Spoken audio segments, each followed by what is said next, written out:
On my left here is Andy Bierman. Andy is the mayor of Park City. He in 2010, he received the Park City Environmental Heroes Award, which inspired further involvement and activism. As mayor, he's continuing to advocate for land preservation, for renewable energy, public transportation, and localism, as well as setting a tone of optimism, inclusion, and gratitude. When he's outside of City Hall, it's most common that you're going to find him on the slopes, biking, climbing, or exploring the mountain environment. So that's Andy. To his immediate left is Luke Carton. Luke is Park City's Environmental Sustainability Manager. He's responsible for getting Park City to 100% renewable and carbon neutral energy by 2030. This is North America's most ambitious goal for any municipality.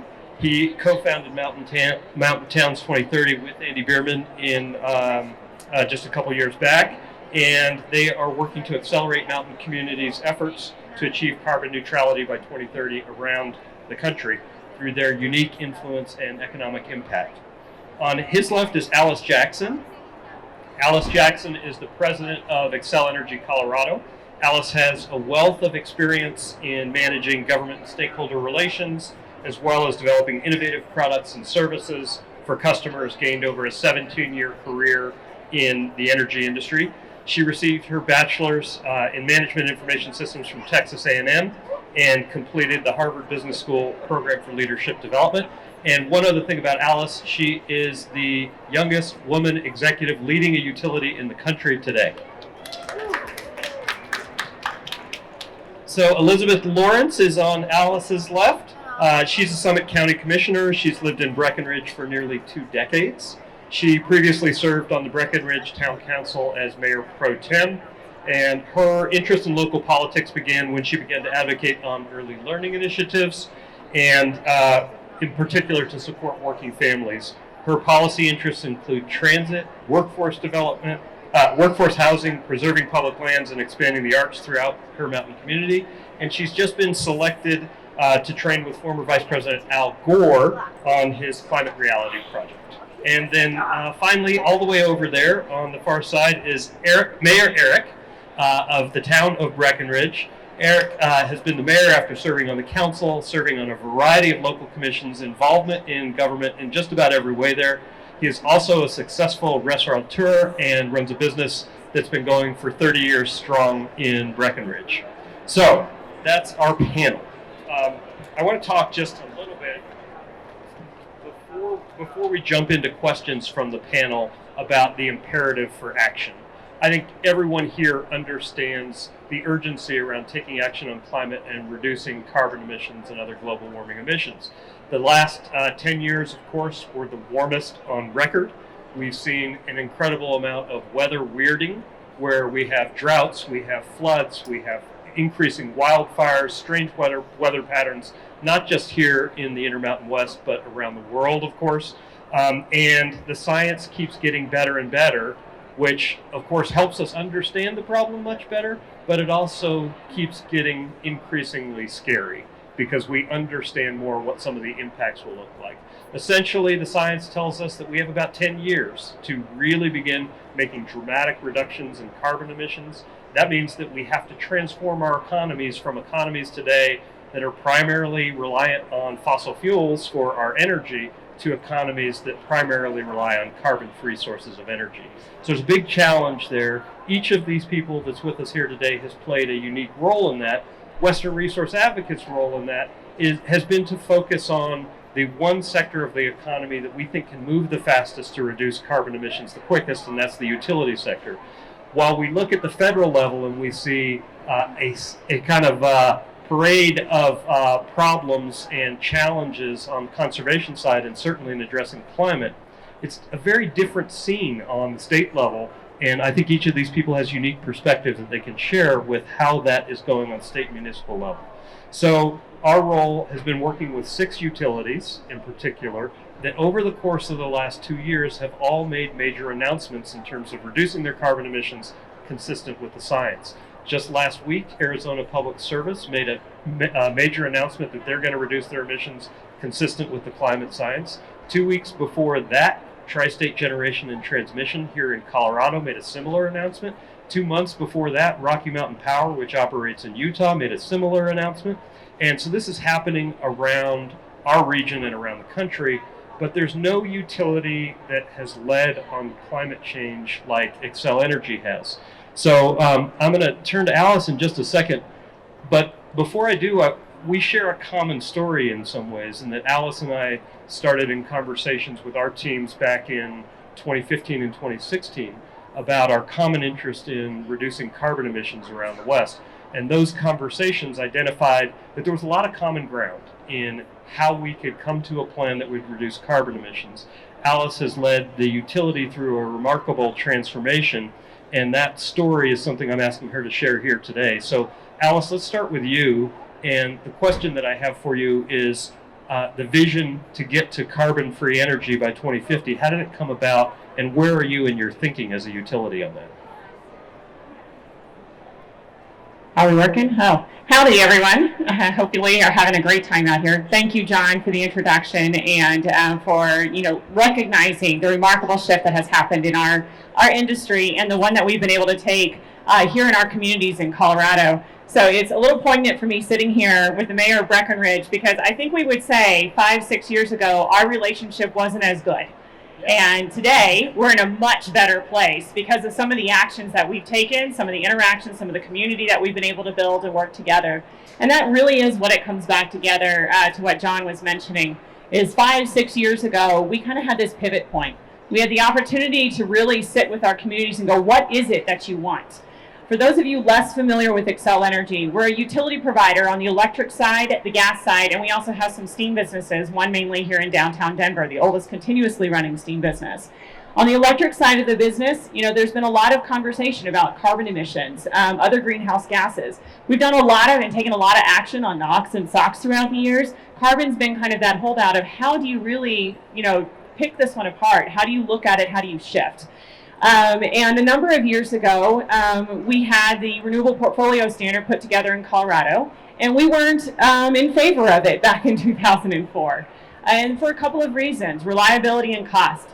Because at the end of the day, we have to make sure the lights stay on for our customers and that the rates are cost effective because of it's an economic development. Everybody requires electricity. I shouldn't say everybody. 99% of people require electricity. Other people have figured out how to go off the grid. So it's been an evolution for us, though, in working with our communities and understanding what it is and the importance of figuring this out, but also the technological shifts that have come along. And we were really excited in December of 2018 to be able to stand up at the Denver Museum of Nature and Science and say, not only in Colorado, but across all 8 of the states that we have the pleasure to serve in this country, that we would be achieving an 80% carbon reduction in our systems by 2030, based off of our 2005 levels, and get to a 0% carbon system by 2050. Now, what that means for our customers is, number one, we're the first ones in the world that made this announcement of our size. So we had a lot of work to do. We still have a lot of work to do. We're not there yet. But what we're really confident about is that by 2030, we can hit that 80% carbon reduction with the existing technologies that are available today. And working closely with our communities on other things like energy efficiency and figuring out how to send better price signals to our customers, we can get even farther than that. We have technological development that has to happen beyond 2030 in order to get to that 2050 goal. Namely, we have to have zero carbon dispatchable resources on the system. And my company is not a research and development company. I also need other utilities to do the exact same thing. So we got to the conclusion that we can actually get to an 80% carbon reduction through a lot of data, a lot of science, a lot of analytics, and a lot of talking with our partners. Because it's going to take more than just us working on this to figure it out.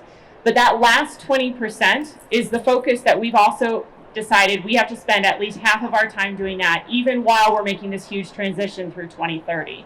And that second half of the puzzle, we have to go to laboratories, to private entities, and to universities in order to figure out how do you close the gap on those problem statements of meeting every single kilowatt hour that our customers consume with a carbon-free electron. That is where we have to spend a lot of the focus, because in order to get that done, we need others to buy into the same model. I'm really excited that we match up, and we've gone through the science to look at, we meet the science through 2030 with the reductions that we're putting out there. But we can also do more. Everything from electric vehicles, which we're working on also with Breckenridge, to other things, the beneficial electrification on the system in order to bring other carbon out of other sectors of the business down. All of those things we can align with and make significant progress. This didn't come about because our company simply woke up one day and had a revelation and said, this is the direction we need to go. It really came about because of that interaction with the communities, with our customers, with our partners like WRA, in order to figure out what is the path, what is the trajectory. And we are firmly a believer that we're going to get there and that we're going to get to a faster reduction to that zero carbon future, even faster than 2050, if we all get in that same boat, row in the same direction, and figure out how those technological advancements can come along to solve the problems that we're still facing to be successful. So I'm really excited to work with everyone across the board on figuring these problems out. And John, we'll always have interesting conversations. Thank you, Alice. So let's bring this down to the local level. And a lot of the conversations that have started with utilities have been initiated by communities that are thinking about the impacts of climate on their own communities. Breckenridge, Park City, Aspen, who've really been thinking about this. But Andy, I want to ask about your inspiration and what is it that bring you to focus on the set of issues around climate change? What were you seeing in your community that inspired you to think bigger about what your community could do and to begin to then look beyond your community as well? Yeah, I'm happy to share a little bit about that. At first, I just want to commend Alice for the work she's doing with Xcel, and I think there's been a real shift among the utilities in the last 5 years, and we saw that with our own utility, and it's important because the focus for so long has been about cost and reliability, and I think now you're looking to consumer choice and understanding that it matters to us where that power comes from and how that energy is produced. So thank you for the progressive thought, because we're not going to get anywhere without the utilities' help. In Park City, it's interesting. I served on council for 6 years, a term and a half, and my entire first term I was very committed to talking about climate and renewable energy, and there was no interest among the council. There was no political will to really move forward, although we are a mountain town and we talked about it. We just felt like it was politically too controversial, and being in a very red state, we felt like it was a non-starter. I was approached by a group of citizens that knew I was sympathetic. They came to us and they said, we want you to do more with this. And I said, I can't do more with this, but I need you to do more with this. And they asked, what do they need to do? And I said, you need to start showing up at meetings. You need to bring your friends. You need to make a show. And you can't just show up for one meeting. You got to keep coming back. You need to be focused in your asks. You need to be reasonable. And so they did that for 6 months. They showed up to every meeting, and they brought their young children, and they said, this is your future. We need to start taking action today. You need to stop looking at the problems in front of you and look at the problems ahead of you. And by the end of that, the entire council was convinced, and we set a goal to go net zero as a town by 2032, which then 2 years later they came back and we reduced that to 2030. So I was really grateful for the help. This came entirely out of the community. They generated it. Well, I think that's a great transition, because you set up this conversation about how do you set aggressive goals and then how do you meet them. And so I want to turn to Luke, because the action that you all have taken as a council to put Park City on track to be one of the first cities to be carbon neutral is a great aspirational goal. Luke's the guy who's had to sit down and try and figure out, how the hell do we do this? So Luke, tell us about the challenges that you have faced as you've thought through how do we take these ambitious goals and turn them into reality? Yeah, definitely. So the largest advantage I have for my job is having a very clear and concise goal that's 10 years out, right? If you set a 2050 goal, I'm a government employee, 2050, I'll be 71 years old, I'll be retired. You know, when else do you set a 2050 goal? So the 2030 goal, it sets this very tight timeline. And the great thing is now all of a sudden it gives the sense of urgency not only to us, but the partners we work with. The other thing, the way I went about the role too, is we have some other great partners of municipalities. So in we also want to be 100% renewable electricity. In Utah, right now our grid's about 70% coal. Our official state rock is coal. Everyone thinks that's a joke. It's actually true. So we had to drastically transfer it, and there was no pathway that ever existed. So we met with Salt Lake City, Moab, in our county, and said, hey, let's all align our goals and approach the utility.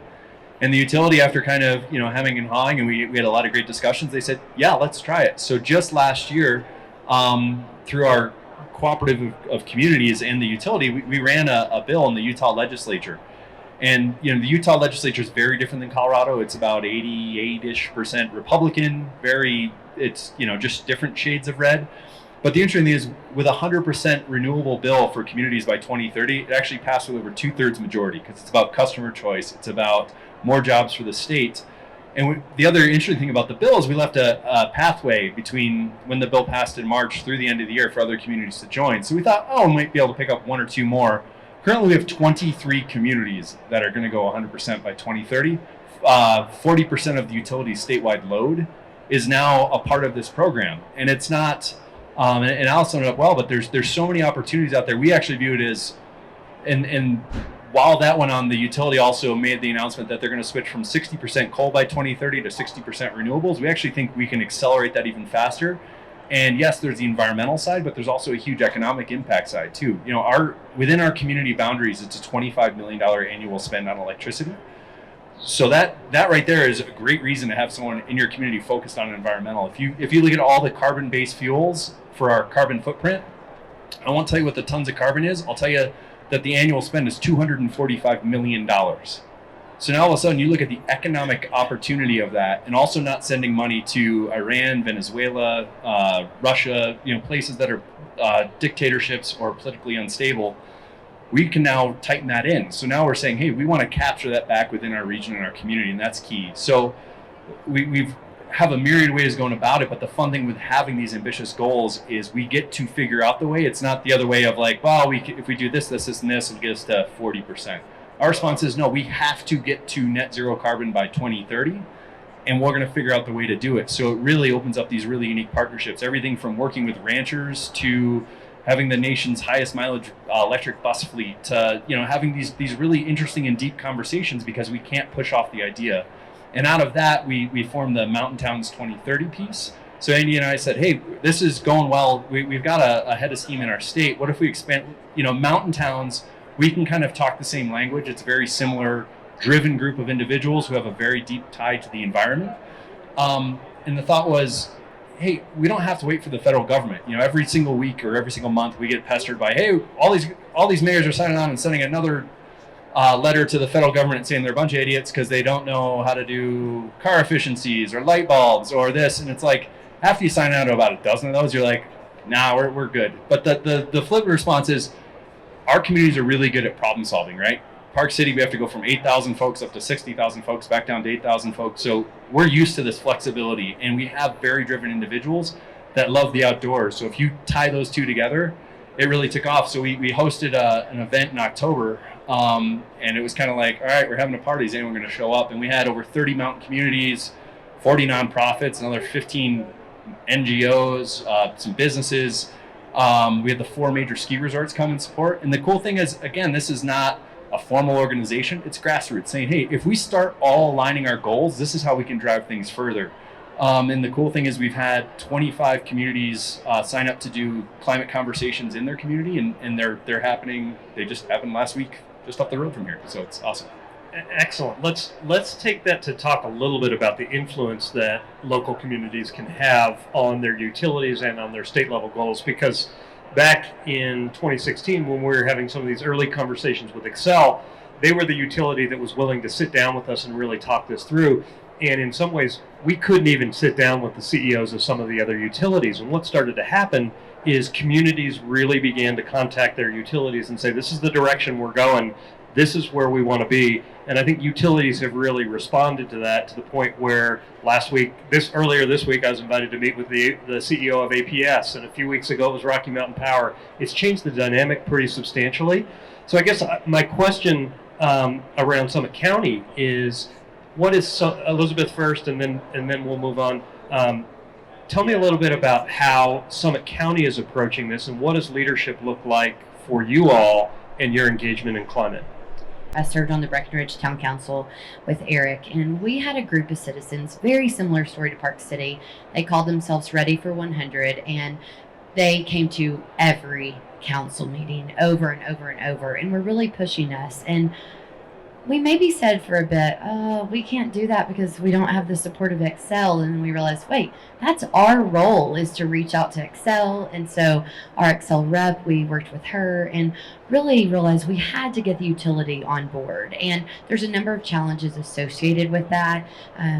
Speaking of jobs in Park City or across Utah in terms of the energy sector, Xcel in Colorado is facing the same thing. How do we get these skilled employees to do renewable energy? And that's a whole other aspect. And so how can we partner and think of that? We do have a local college, and so there's ways can we work with Colorado Mountain College to offer additional classes or training so that they can get these employees ready for renewable energy as well. But it was really opening up that conversation with Xcel, and I'll let Eric speak to that a little bit more. So, what do you do when you're a part-time mayor, part-time council of a town of 4,500 people? You think you can't really, I have a day job that I have to go to, and, you try to affect stuff in your life. You try to compost, you recycle, you don't drive, you take the bus, you ride the bike, and you think you just don't have, the bag of what it's going to take to move the needle. Well, when the citizens start showing up at meetings with, handmade signs telling you to do something about it, you really do take it seriously. So we reached out to Xcel because we don't have the opportunity to create our own power. Breck's just not that town. So we reached out to Xcel, or they reached out to us. We signed an MOU, and that's how a little town gets to affect at least change at our level. So they take our MOU, they go to the PUC and say, hey, we got to start closing down coal plants. We have to move to wind and solar because the towns are starting to ask for it. So that was that's a great thing. And and I hope I don't offend anybody depending on your affiliation, but if there's a silver lining of the Trump administration's environmental policy, it's that it pushed everything down to us. I truly believe that if Clinton had been president, I would be waiting for the feds to take care of the problem, because it's a big problem. I don't have the chops to do this, but because nobody else is taking care of the problem, I got to take care of the problem now. Thanks for nothing. So, with the help of Xcel, we're following towns like Park City, Aspen. I see Steve Skadron's here. He's really been a leader in this, and we're all trying to do what we can do. The beauty about what we do in Breck, though, and the same goes for Park City and all the other mountain towns, is we may have 4,500 people that live there that are trying to influence things, but on any given day there's 40,000 people there, and a lot of Breck's customers are from places where the environment is not the number one thing to talk about. So we're hoping that our forward-facing efforts will start to move the needle in some of these other towns. We're buying electric buses. We are composting. We got recycle bins everywhere. Just, these little steps, I think, are what, when people come, because they want that mountain. They want to be those mountain town people. So we want to be like those mountain town people, and we hope that forward-facing effort is what's going to start affecting, and hopefully it'll move fast enough, because this really bums me out, this whole thing. So, anyway. So let's go back to Alice for a minute, because Alice, you've heard your colleagues here on the panel talk about their aspirations for renewable energy, and my guess is that early on it probably made you and other executives at Xcel pull your hair out to have a bunch of different standards among a bunch of different towns. And so I'm wondering about how communities that were asking for more clean energy, renewable energy, and getting to zero carbon, and their engagement with Xcel impacted your calculus in making a decision to not just address each of those different communities' needs individually, but to really go big and to say, yeah, we as a utility, we're going to change our business model and how we generate energy. No, it's a great question, John. And I think, going back to 2016, but I think it was really 2017, that was the pivotal moment that allowed us to make that decision. And it was this confluence of a couple of things happening. First off, the price of the renewables. The solar and the wind prices had come down pretty dramatically. At the same time as the federal tax credits that came to help those prices come down were starting to go away. So we were in the middle of what's known as an electric resource plan, which is where we have to go before our public regulator and say, okay, this is how much generation we have on the system. Here's how much load our customers need us to cover. Is there a gap between that? So do we need to build anything? And at the end of the day, we did need to build something here in Colorado, and we filed that back in 2016, and we had to go through that process. But we actually did something a little different. We called a pause halfway through the process of evaluating what it is that we needed to do. And we pulled together 15 different parties. And we sat in a room, along WRA was one of those parties, and we said, we have a hypothesis. We don't know the outcome yet, but we have a hypothesis. And the hypothesis was this. We have a couple of coal units on our system that are getting kind of old. They're not at end of life. They still have quality years that they could actually put out. But we think if we actually accelerated their retirement, not only would we eliminate the carbon, but we think it would actually be less expensive for our customers to close them 10 years early and acquire wind and solar to replace them. We don't know for sure what the outcome is because we go through a competitive process to get the bids to fill in the wind and the solar. So we didn't know exactly what the prices were going to be. But would you help us, you 15 parties, to go back to our regulator and say, give us a chance. Give us a chance to bring forward this portfolio that would solve this problem. And if it works, if it's less expensive than us just building what we have to build to meet the needs of our customers in the future, can we do it? Ultimately, amongst all 16 of us, because that's included going to the commission, they said, yes, let's do it. So in November of 2017, we sent out the RFP. And the overwhelming response we received, we got over 400 bids. To set the mark for you, we normally only get about 50 bids into those resource plans. It had so many bids, it actually broke our modeling tool, which was a really interesting problem to have. But ultimately, at the end of the day, what we were able to do is go back to the commission and say, it worked.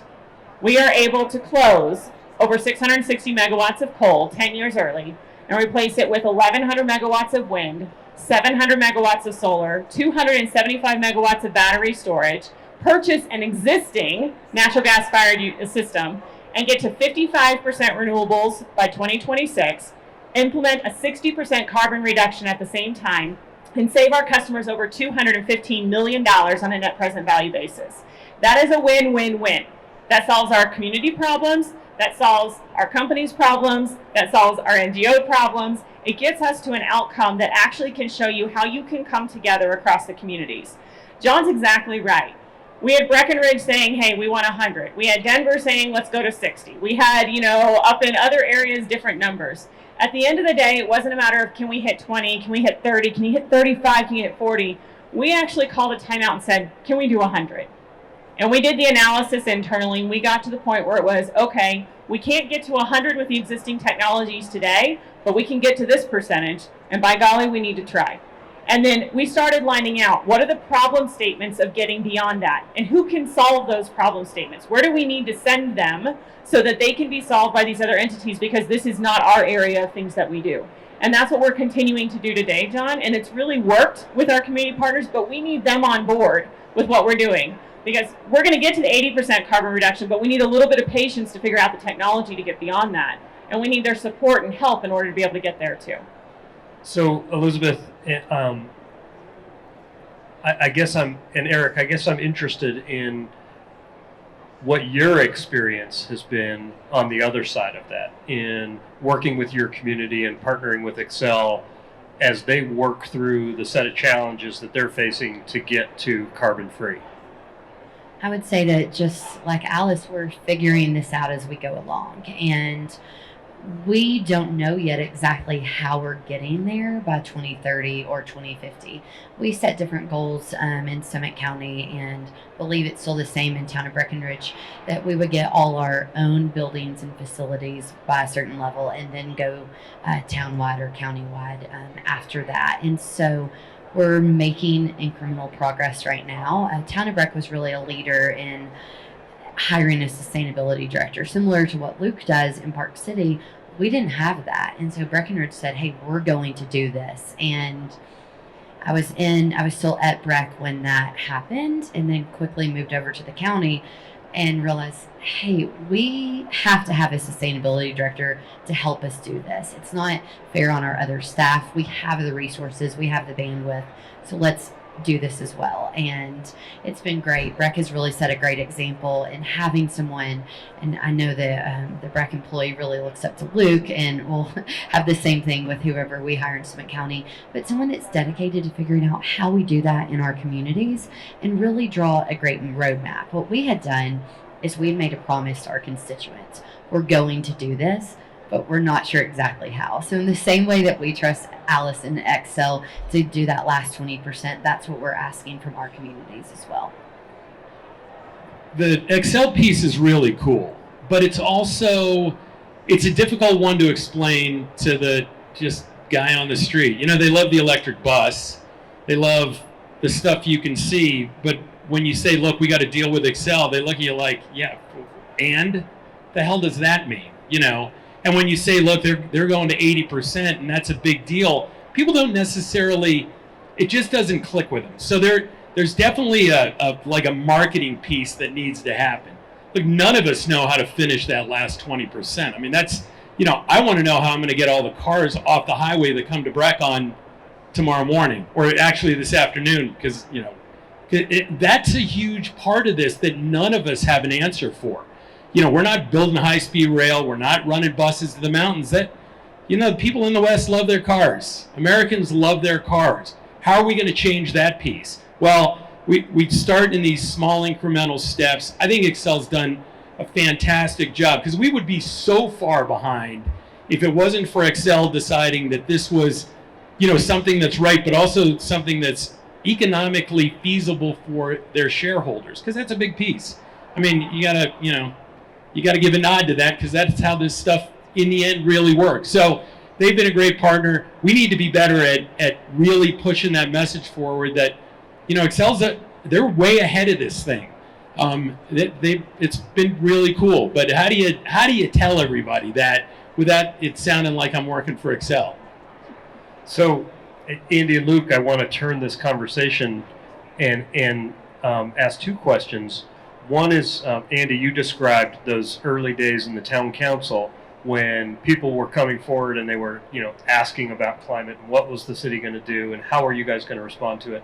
And it seems like there had to be an inflection point when you went from not only saying that Park City was going to take action, but that you guys were going to go out there and form a new organization and proselytize around the West and say that not only you can do it, but others can do it.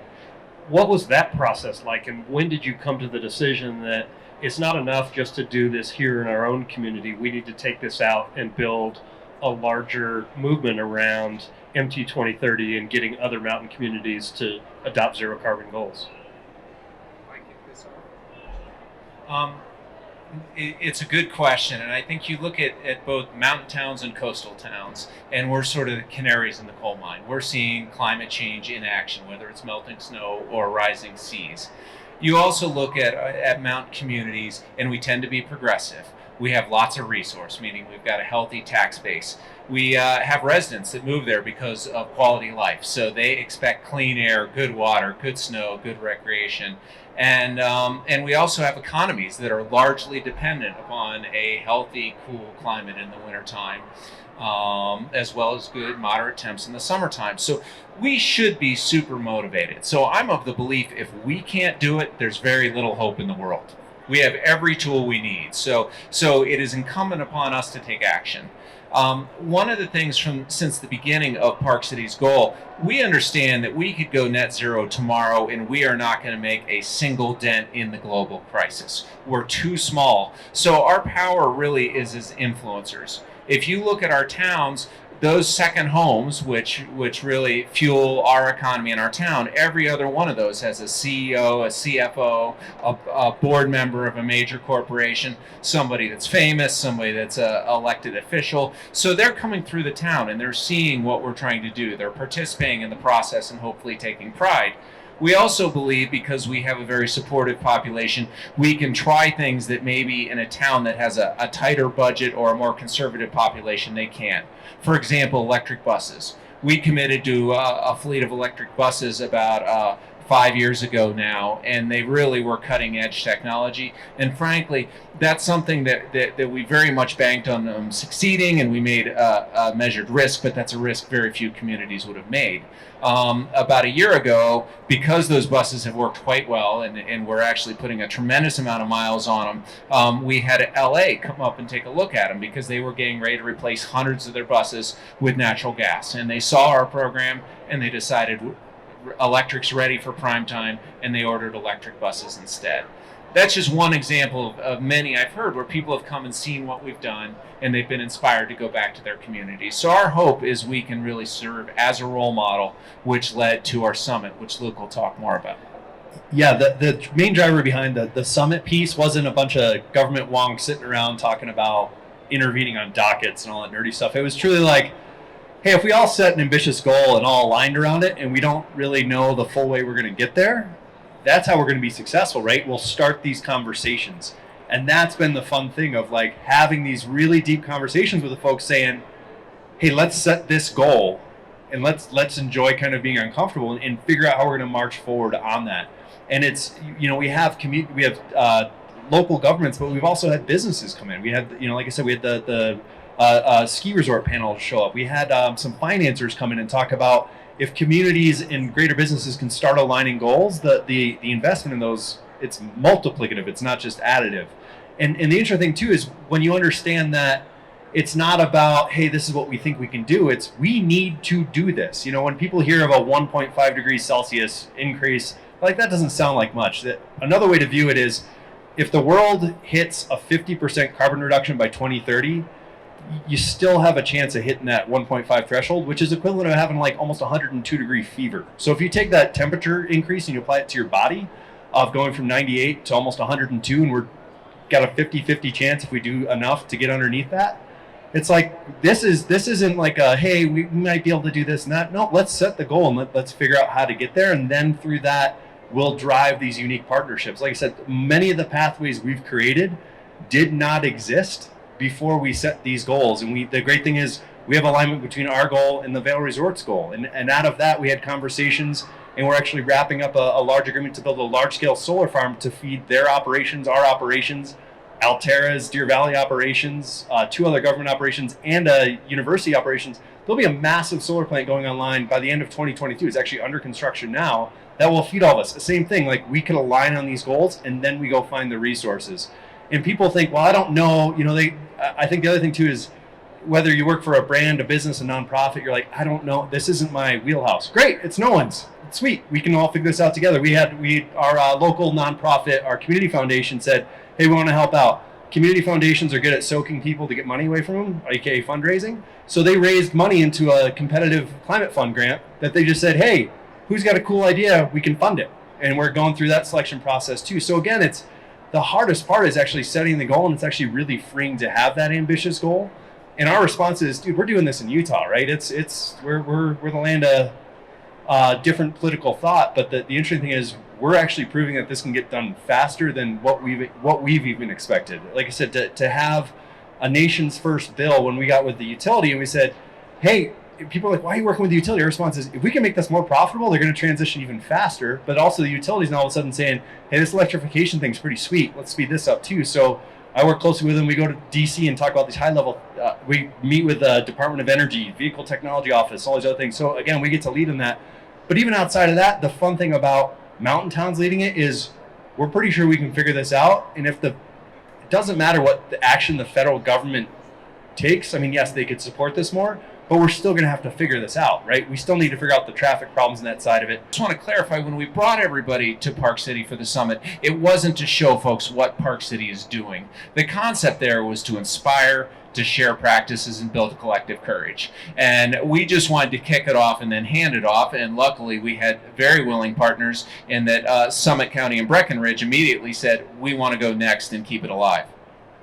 Excellent. I think that's a great story about how you can replicate really impactful policy that can drive larger policies and utilities. As you say, small mountain towns on their own can't have the full impact that we need to see in terms of carbon emissions reductions, but by partnering with others and working with utilities, you can see real reductions quite quickly as we have. So we have a few minutes left. I want to open it up to questions if there are any from the audience.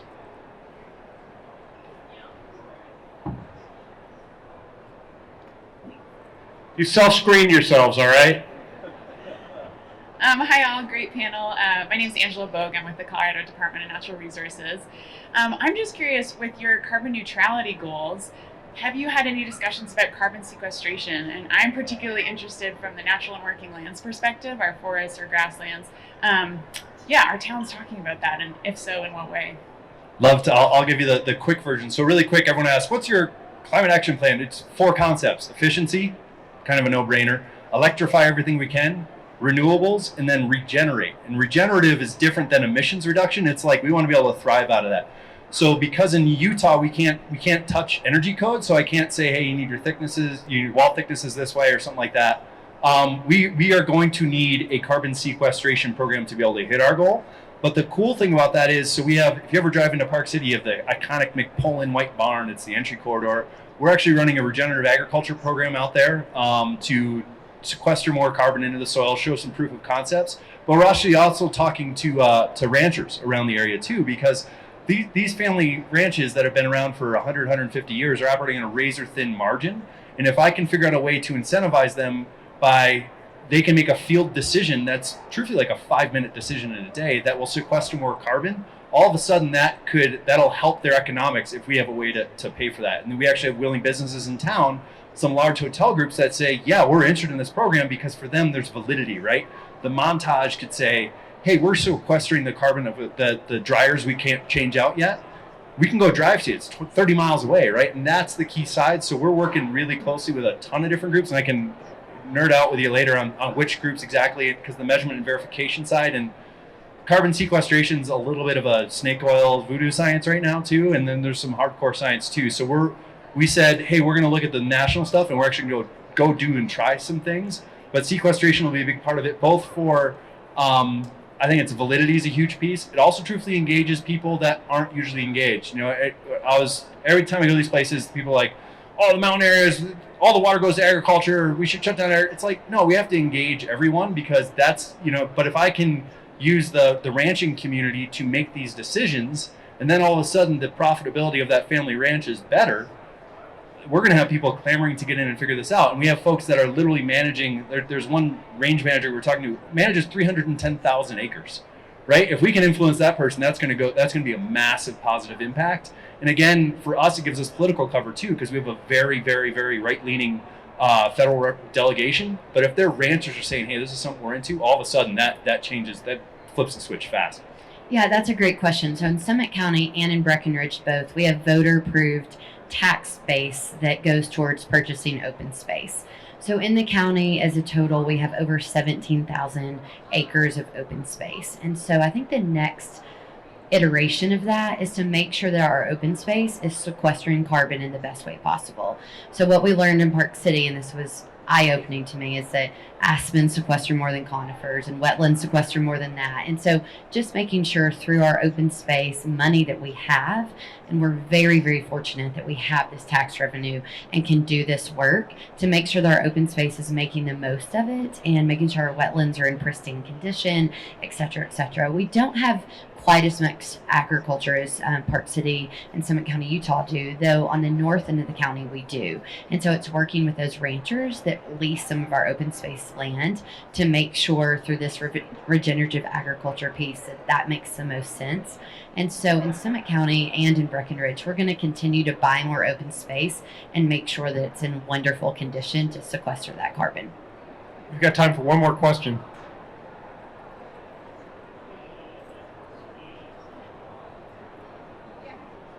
Okay, well, good. I get asked. Oh, sorry. Mayor of Park City, you're a little more of a red state. How do you have that conversation with your constituents?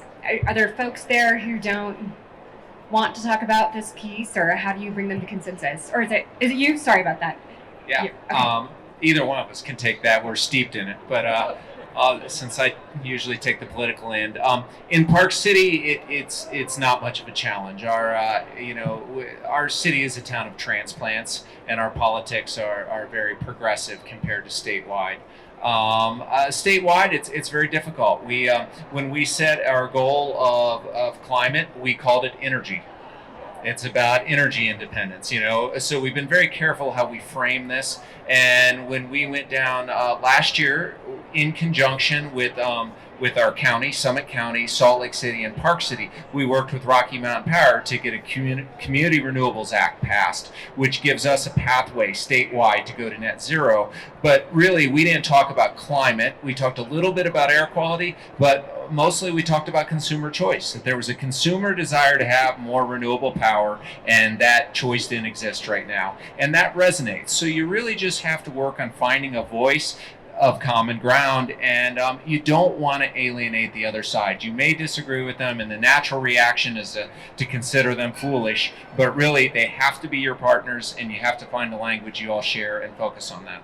And really quick, the fun part of working on sustainability in Utah is you have to be able to tell the entire story. You can't just lean on the climate change, tons of carbon and that side of it. If you're talking that, people won't listen. They'll automatically stop. And when we were running the 100% bill, we found some allies in very rural parts of Utah that there's a guy named Commissioner Whitney. He's from Beaver County, Utah, which is on the I-15 corridor. It's sage and then more sage. But the key thing is he came to speak and said, hey, we have 18 solar jobs in our community that are guaranteed for 25 years. I want like 30 times more than that. I also got to meet with one of the mayors of actually one of the coal towns, because we have active coal mines and that side of it too. And the interesting thing is, because we weren't vilifying that type of energy, but they viewed it as that end is coming quickly. So the cool thing about communities is we can now look out for our fellow communities. Our utility operates on a 6-state grid, but the cool thing is now that we have a very active, like I said, we have 40%, we have 23 communities now that say we want to take charge of where energy comes from. We can also say, hey, there is a benefit to the state to put more of these renewables in Carbon County and Emery County and in these places. And that right there, all of a sudden, like, we can't lean on a political party to pass this. We need to have the very tight talking points.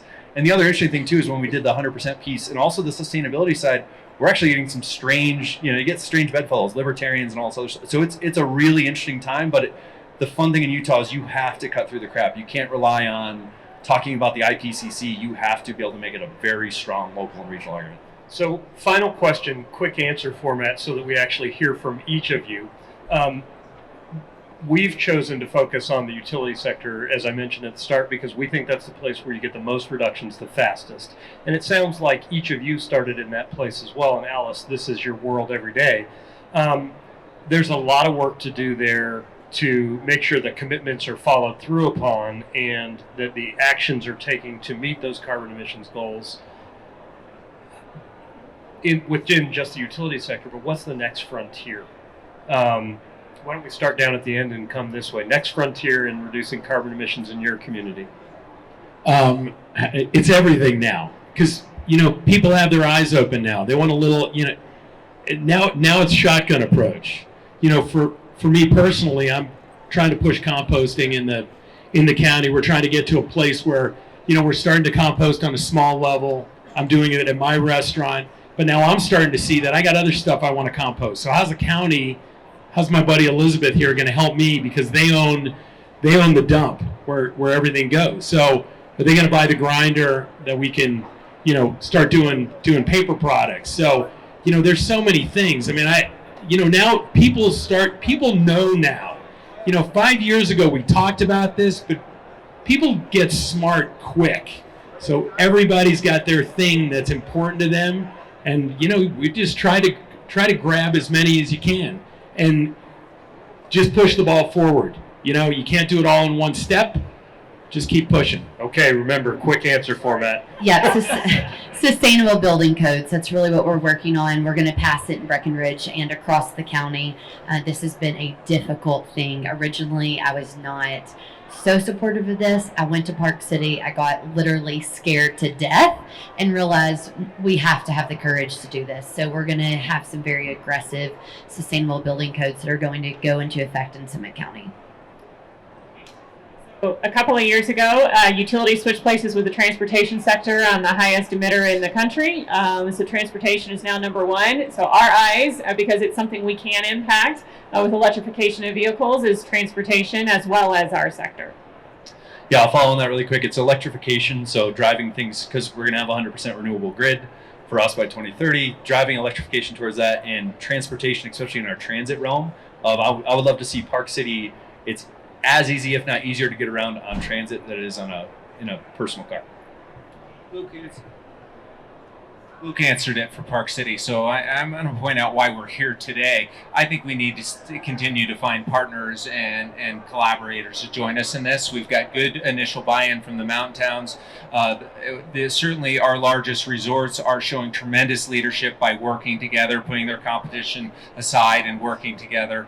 And we need the outdoor industry, and we really need to all band together and be aggressive. Please look at taking aggressive goals. You won't have the answers. Rob Davies, who came, and he's sort of Utah's version of Al Gore, he puts it really well. He says we can't focus on what's practical, we need to focus what's unnecessary. So decide what's necessary and shoot for that, and together we'll find the way. That's a great call to action. Each one of these great panelists talked about the importance of collaboration, the importance of working within your community, with your utility, working with other partners around the region, and that is the key, and together we can do it. It's been clear just by looking at what's happened over the last few years and the reductions that we're already winning today. Please help me in thanking this fantastic group of panelists. And thank you all.